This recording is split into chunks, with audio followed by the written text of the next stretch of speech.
ये सबको पता है, हमें तो हासिल कुछ नहीं हुआ यहाँ पर।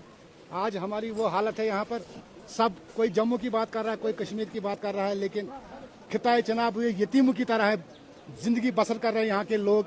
यहाँ के जो नौजवान हैं हमारे, हर सिस्टम यहाँ पर नाकारा हो चुका है। लेकिन बदकिस्मती के साथ हमें कहना पड़ रहा है कि सब कोई जम्मू को खींच रहा है। अभी अवैध साहब ने जितनी बातें कही 100% इन्होंने दुरुस्त कहा, लेकिन खिताए चनाब इन्होंने एक रखा है सिर्फ नारे देने के लिए। ये जो हमारा खिताए चनाब है, ये होनी चाहिए एक यहाँ पर, जैसे इन्होंने लद्दाख में बनाई है कौंसल, हिल डेवलपमेंट कौंसल इन्होंने जब लद्दाख के लिए तैयार करी है, चिनाब हिल डेवलपमेंट कौंसल ये बना नहीं सकते हैं। ये सारी नाकामी है हमारे यहाँ पर जो पॉलिटिशियन है, हमारे जो विधायक हैं, हमारे जो लीडर साहिबान हैं, हम यहाँ पर यतीम हो चुके हैं। आप हमारी यहाँ पर एक यूनिवर्सिटी देख लीजिए जो कि बंद होने की कगार पर है, लेकिन किससे कौन फरियाद करे, किससे फरियाद करे, कौन सुनेगा, किसको सुनाए। हम तो यही कहेंगे कि हमें खिताए चनाब के लोगों को इन्होंने सिर्फ तालियां बजाने के लिए रखा है यहाँ पर। कश्मीर वाले कुछ ले जाए तो हमें तालियां बजानी पड़ती है, जम्मू वाले ले जाते हैं हमें तालियां बजानी पड़ती है।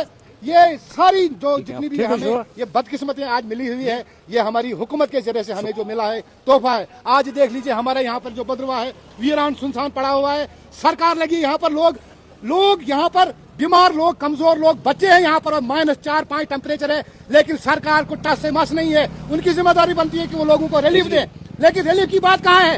ये तैयारी कर रहे हैं कि लोग किन किन घरों में लोग मर जाएं, बीमार होते हैं लोगों में, क्या किसी को जान गया है। हमारे बुजुर्ग, हमारे बच्चे, पानी को हाथ लगाना मुश्किल है, लेकिन ये लगे हैं अपने तारों का जाल बिछाने में मसरूफ हैं, क्योंकि इनको ठेके मिले हुए हैं, क्योंकि ये अपना ठेके के पैसा बराबर करें। लेकिन आम लोगों की जो जिम्मेदारियां हैं, किसी विधायक के मुंह से आपने सुना कि यहाँ पर लोग हमारे कमजोर हैं, मीटर ठोप रहे हैं, जो दुकानें बांधे उनके बाहर मीटर, जो बंद मकान है उनके मीटर, सिर्फ मीटर और हीटर की लड़ाई में आम लोग जो यहाँ पर है किसे पीछे जा रहे हैं, लेकिन कोई मुंह खोलने के लिए तैयार नहीं। और जिनके पास पावर है वो हनीमून बना रहे हैं जम्मू में, वो जम्मू में जा रहे हैं, वो जम्मू में घूम रहे हैं, ऐश कर रहे हैं। लेकिन जो आम जिन्होंने इनको बनाया है वो लोग आज यहाँ पर दरबुदर है, परेशान है, कोई सुनने वाला नहीं। आप देख लीजिए बदरवा का हाल है, बदरवा में लोगों का जो हाल इन्होंने कर रखा है ना, मैं कहता हूं अंग्रेजों ने इतना जुल्म नहीं किया है हम पर जितना इस सरकार ने हम पर जुल्म किया है। हमारे लोगों पर जबरन -4-5 टेम्परेचर में इन्होंने चिल्ले कलान चल रहा है। यहाँ पर मीटरों का काम जोरों पर है,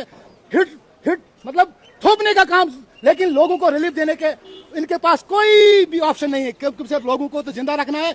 नेगोशिएशन करें, लोगों को रिलीफ दें, लेकिन रिलीफ देने की कोई बात नहीं आ रही है। सिर्फ बंद करने पर पटाखे, खोलने पर पटाखे, जम्मू कश्मीर की आवाम को इन्होंने निचोड़ के रख दिया है। अल्फाज तो हमारे पास बहुत है, लेकिन बोले तो बोले किसको, कौन सुनेगा, किसको सुनाए, इसीलिए चुप रहते हैं। अगर सब कंटिन्यू मुख्तसर यही है, हालात वो है कि चनाब वैली को जो आप इग्नोर कर रहे हैं, दरकिनार आपने जो है चनाब वैली को दशकों से रखा है, बर्दाश्त नहीं किया जाएगा। चनाब वैली के हमदर्द, उसकी लीडरशिप या चनाब वैली से ताल्लुक रखने वाले जो भी एक्टिव लोग हैं, जो सही मायने में यहाँ के हमदर्द हैं, उनको एक प्लेटफॉर्म पे आ जाना चाहिए। उनको चाहिए कि वो चनाब वैली के लिए एक लड़ाई लड़ें, जिससे चनाब वैली के लोगों के साथ जो इस्तेसाल दशकों से हुआ है वो खत्म हो सके और इन लोगों को जवाब मिल सके कि भाई साहब, हम तुम्हारे डोगरा कॉज या तुम्हारे कश्मीरी कॉज के लिए यहाँ पर लड़ने के लिए नहीं बैठे, हमारे भी कुछ हकूक हैं, हमारे लिए भी तुम्हारी कुछ जिम्मेदारियां हैं, तो उस पर काम करना शुरू कर दो, वरना फिर हमको जो है सड़कों पर निकलना पड़ेगा और फिर जिम्मेदारी आपकी, फिर उसको संभालने की भी, उसको मैनेज करने की भी।